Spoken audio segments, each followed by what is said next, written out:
Yo, what's going on, guys? I'll just be going over how I got this 1.5 RR trade, and I'll just be going over my bias, how I found it, what confluences I used, and yeah, let's get into it. So when market opened, it's literally the same thing as always. The same shit as always. Like literally the same thing happened since yesterday. Yesterday, it opened, we took out the PM and AM session highs. Same, literally the same thing yesterday. And I was also immediately looking to short down from here. However, as you can see, there was this inversion, but I didn't really like that we inversed this slowly after getting the 2022 model without the break of structure, and then we just tapped into this rally gap or BPR. Just mark that out into this BPR, and then we just decided to reject down. I was actually initially thinking of going down and like shorting after we got that inverse right here, putting my stop above here and targeting. Let me just get rid of this. Targeting this fair value gap at least, which I could have gotten. Yeah, definitely, which I could have. However, no clean entry was given, and I like to follow my rules and stuff and my system, and I need to follow it day in, day out. That's how you become profitable. And so I did, of course, did not take this trade. I was waiting and waiting and waiting until I saw until we got tapped into this bearish fair value, bullish fair value, my bad. So of course, after we waited and waited and waited, I was looking for some sort of SMT, and right here is, I believe, at like, what, like 253, 253 right here on GPUSD. What do we get? 253, and we did not take it, so it was here. So imagine this isn't here, and this just becomes SMT because we just did not take it. And so moving back to your USD,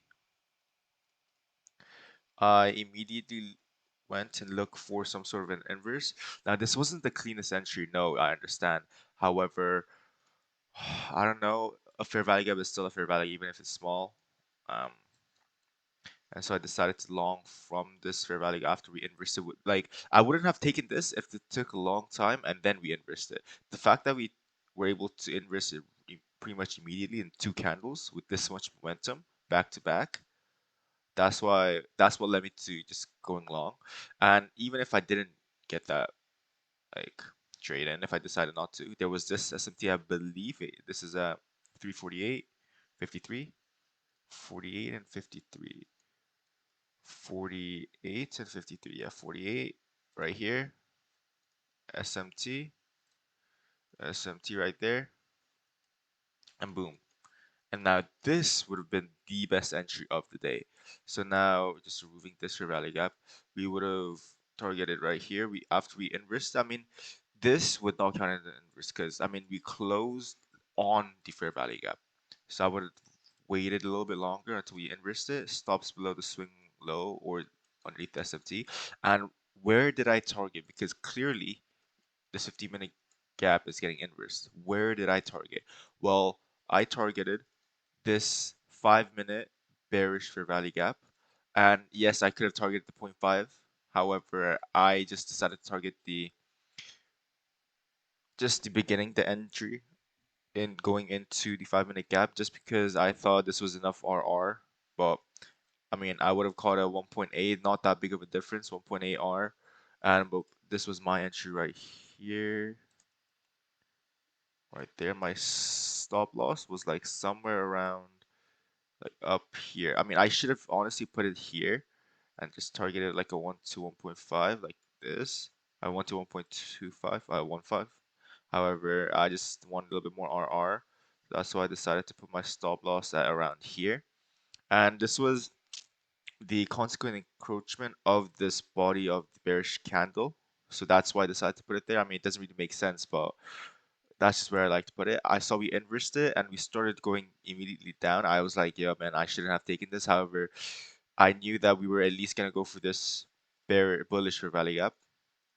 After mitigating it, we pushed up, and I was like, yo, if we don't get an inverse of this bearish for value gap, I'll be out. I'll just take my loss and I'll be out for the day.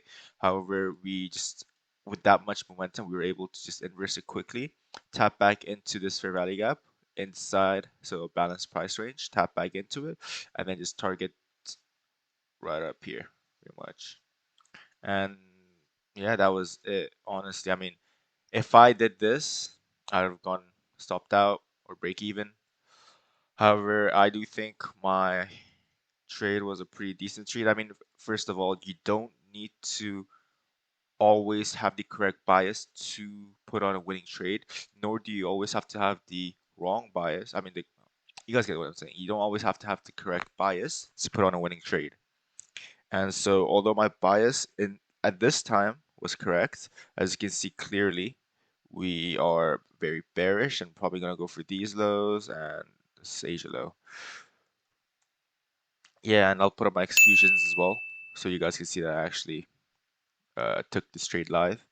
And yeah, I mean, that's it for today. That was going through my bias, my confluences, and everything. And I'll see you guys on Monday.